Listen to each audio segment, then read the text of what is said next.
Hello again, all. Mr. Theo back again with you today for a little bit more of To Kill a Mockingbird. Two chapters, actually, in one, because one's super short, and then the other one is a little bit more detailed and in depth.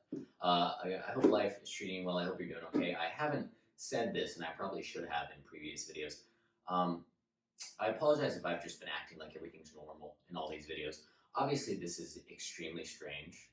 The amount of stress and awkward feelings and strange feelings you might be having about the world right now are totally expected. And I apologize if I've just been acting like everything's totally normal. So I'm sorry for that.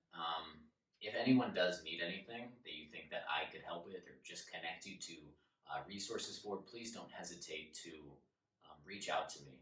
I'm here to help you in more ways than just with reading a book or helping you write an essay. So if you need anything from me, please let me know. Or if you need anything from anyone, and I can try and help you get there. Okay. Now, segueing to the text, we read together last time that an attack took place on the children, and Bob Ewell is dead. Someone saved them. Today we're going to find out who that individual is, and we're going to find out maybe some things you might have missed about Bob Ewell's death. So, I'm going to jump right in to chapter 28, 29. So I'm going to read 29, and I'm going to read 30. So right away, the beginning of the chapter, Scout, the narrator, writes, "Somehow, I can think of nothing but Mr. Bob Ewell saying he'd get Atticus if it took him the rest of his life. Mr. Ewell almost got him. It was the last thing he did. So, yet Bob Ewell was not satisfied with just spitting shoe spit into Atticus's face. This was his attempt to get him. He attempted to get Judge Taylor by breaking and robbing his home, which didn't work. He attempted to get Helen Robinson by harassing and stalking her, which was eventually stopped thanks to Link D's. And then he attempted to get Atticus by killing his children. That's what he attempted to do. And throughout this beginning part of the chapter, they just kind of have this conversation, and Scout begins retelling the story of what happened to Heck Tate. You already know what happened. We read that together. Now we need to get to some of the further information. As they go in and talk about it, they're trying to figure out who the heck was that individual that saved them, right? Jem was injured. He broke his arm and he needed assistance to get back home. And after Scout retells the whole story, Mr. Tate says this to her. I believe it's Mr. Tate, yeah.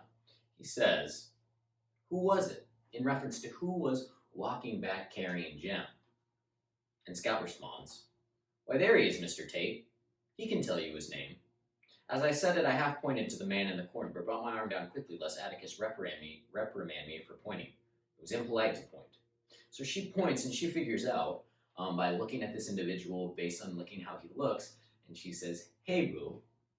Right? She notices it's Boo. Boo is the individual that you probably assumed and probably figured out that helped save the children. Boo's the individual that helped fight off Bob Ewell and carry back Jem with his broken arm.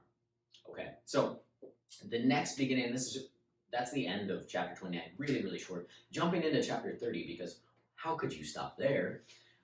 They start to actually introduce Boo Radley, or Mr. Arthur, as Atticus corrects, to Scout. I'm actually going to come back to that in chapter 31, and in a later video, which will be the final video, I'll talk a little bit about this connection, this conversation, and the beginnings of Scout actually meeting Arthur, or Boo, whatever you want to call him. So they sort of just decide that they should go out and talk about this on the front porch or in the living room where it's not as bright, and that's to help Boo because he's very pale. He clearly is not seeing light very often, or the light of day, even just bright lights. And they start to have this conversation, and they start to talk about how everything actually went down from Heck Tate's point of view. And they're talking about, Scout has gone through the events that happened, and then Atticus seems a little distraught. He seems a little worried, and he says, "Well, heck," Atticus was saying, "I guess the thing to do, good Lord, I'm losing my memory." Atticus pushed up his glasses and pressed his fingers into his eyes. "Jem's not quite 13. No, he's already 13. I can't remember. Anyway, it'll come before county court." So Atticus is worried that Jem's going to get in trouble for killing Bob Ewell. He thinks that Jem killed Bob Ewell. He thinks Jem is the one who stuck the kitchen knife up under his ribs. And Heck Tate is like, that's not what happened. That's definitely not the events. That's not what took place. and you're mistaken, Mr. Finch. And they go back and forth for quite a while with them having this disagreement about what to do, and Atticus thinks Heck Tate is covering it up, and Heck Tate thinks Atticus is being unreasonable. Later on in the chapter, Mr. Tate gets a little more serious about it. Mr. Finch, Mr. Tate said stolidly. Hope you looked that one up. Bob Ewell fell on his knife. He killed himself. Now, how would he know this, right? It is very difficult for him to actually know this, but this is what he is saying is what happened. These are the events of the case from his point of view, and he's making this claim for Atticus to believe, and for everyone to believe. Again, Atticus isn't really happy with it. He thinks he's hushing it up. He thinks he's covering it up, and as a lawyer, he doesn't think that's okay. And Mr. Tate decides to try and prove it to him. Mr. Tate reached into his side pocket and withdrew a long switchblade knife. As he does so, Dr. Reynolds comes out, and they're going to run through this. They're actually going to go over, take a look, and he's going to show how it happens. And Tate takes this switchblade out of his side pocket to use as an instrument to show what happens. And he says it was like this. He held the knife and pretended to stumble, and as he leaned forward, his left arm went down in front of him. You know, he's left-handed. Left arm went down in front of him. See there? Stabbed himself right through that soft tissue between his ribs. His whole weight drove it in. He's saying he fell. As he fell, he landed on his arm / the knife. The knife went up under his ribs, and that is how he got stabbed. Mr. Tate closed the knife and jammed it back into his pocket. Then he claims that Scout's too young. She doesn't actually remember how things happened. And what she heard and thought she recounted was actually incorrect.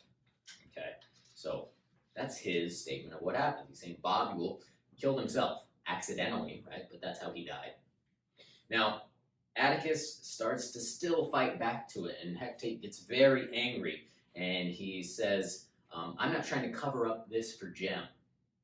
Or, God damn it, I'm not thinking of Jem, is what he says specifically. Okay, now that's a really interesting thing to say. He's not trying to help Jem in his recounting of what happens, and we learn a little bit more about that later on. And Atticus starts to think about this a little oddly, because he's thinking, so Bob Ewell has a kitchen knife stuck under his ribs, and he's curious about something that I hope you notice. A lot of people overlook this in the reading. Atticus says, Heck, that was a switchblade you were waving. Where'd you get it? Took it off a drunk man, Mr. Tate answered coolly. I was trying to remember. Mr. Ewell was on me, then he went down. Jim must have gotten up, at least I thought. Heck, I said I took it off a drunk man downtown tonight. Ewell probably found that kitchen knife in the dump somewhere. Honed it down and bided his time. Just bided his time. Heck Tate's lying.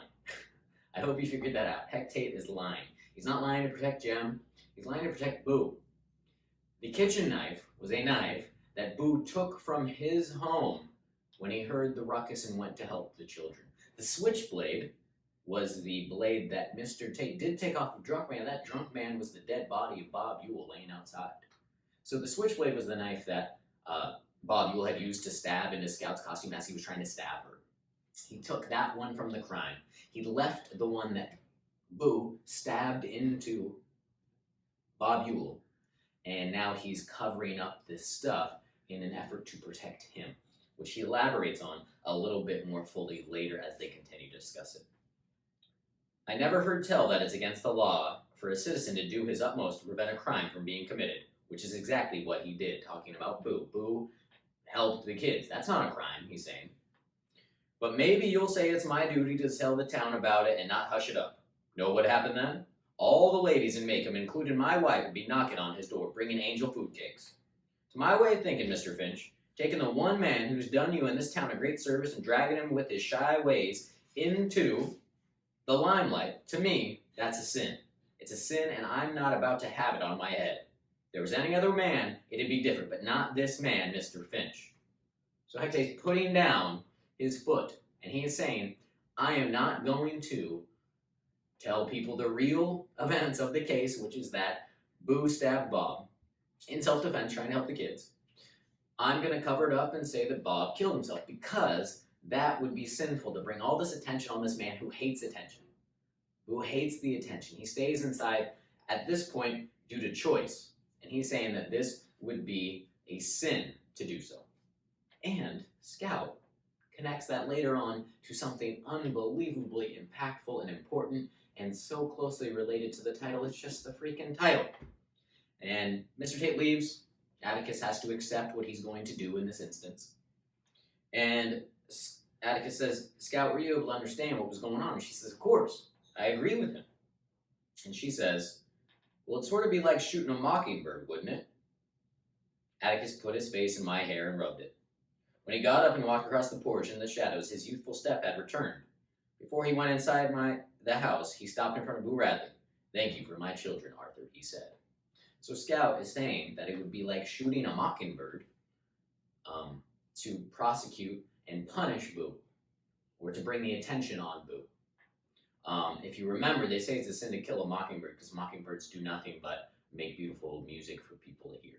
Okay, and so they don't do anything to anyone. They're innocent, and in this way, they're saying that Boo is innocent as well. He's an innocent individual that was brought into this by circumstance, and nothing should be done to him that would be like killing the mockingbird, impacting the innocence of him and taking it away. So the mockingbird statement doesn't just apply to Tom, it applies to Boo now too.